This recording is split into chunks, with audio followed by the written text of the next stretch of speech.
తొందరపడి చాలా కోయిలలు ముందే కూస్తున్నాయి ఊర్ల పొంటి సర్పంచి నేనంటే నేనని కొందరు వాళ్ళే పోజులు కొడుతుంటే ఇంకొందరేమో పక్కనున్న లుబ్బిస్తే సర్పంచ్ అయిపోయినట్టే ఊహలలో తేలిపోతున్నారు.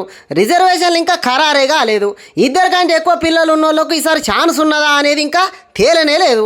నోటిఫికేషన్ ఇంకా రానే లేదు. కానీ నోటి నుంచి మంచి మంచి మాటలు, మర్యాదలు, పలకరింపులు అబ్బో షాన్నే నడిపిస్తున్నారు సర్పంచ్ పదవి మీద కాయిసున్నోళ్ళు.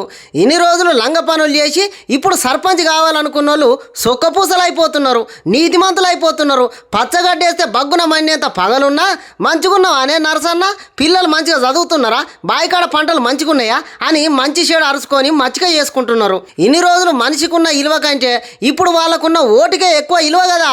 అందుకే ఎక్కడ లేని ప్రేమలో పోస్తున్నారు. లీడర్ల ముచ్చట ఇట్లుంటే కొంతమంది తాగుడుగాన్లు, తినుడుగాన్లు, ఊదరగొచ్చేటోళ్ళు, ఉబ్బిచ్చేటోళ్ళు గ్యాంగుల తీరుగా తయారవుతున్నారు. నిన్ను మించినోడు మన ఊళ్ళోనే ఎవరున్నారే, ఈసారి నువ్వే సర్పంచ్, ఎంత టోళ్ళు నిల్చున్నా నిన్ను మేము గెలిపించుకుంటాం అని లేనిపోని ఆశలు కల్పించి ఉన్న ఆస్తులు మొత్తం అమ్ముకునేటట్టు చేస్తారు. ఎప్పటికీ ఖర్చులు పెట్టించి ఎన్నికల నాటికి ప్లేట్ ఫిరాయించేటోళ్ళు ఉంటారు. చిన్నగా బత్తి పెట్టి నెత్తి కొరిగేటోళ్ళు ఉంటున్నారు. అగో అసొంటోళ్ళతో జరంత పైలంగా ఉండాలి ఊర్ల పొంటి జనాలు.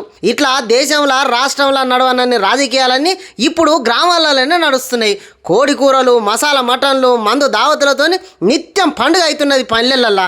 పైసలు ఉన్నోళ్ళు వెనకాడికి వేయకుండా జర గట్టిగానే ప్రయత్నాలు చేస్తున్నారు. ఇక చాలా మంది సర్పంచ్గా పోటీకి దిగేటోళ్ళు కాంగ్రెస్ పార్టీ తరఫున నిలుచోవాలని కాయిసు పడుతున్నారట. ఎందుకంటే నిధులు రావాలన్నా, గ్రామాల అభివృద్ధి కావాలన్నా ఇప్పుడు రాష్ట్రంలో కాంగ్రెస్ సర్కారే ఉన్నది కదా. కాబట్టి అందరూ అటే మొగ్గు చూపుతున్నారట. కడప పార్టీలో గెలిచినా ఏం ఫాయిదా ఉండదు కాబట్టి కాంగ్రెస్ పార్టీ మీద కాయిసు పడుతున్నారు. ఈ ఊపు చూస్తా అంటే పంచాయతీ ఎన్నికలల్లో కాంగ్రెస్ పార్టీ దెబ్బకు కడప పార్టీలు ఆగమయ్యేటట్టున్నాయి కదా అని అనుకుంటున్నారు పబ్లిక్.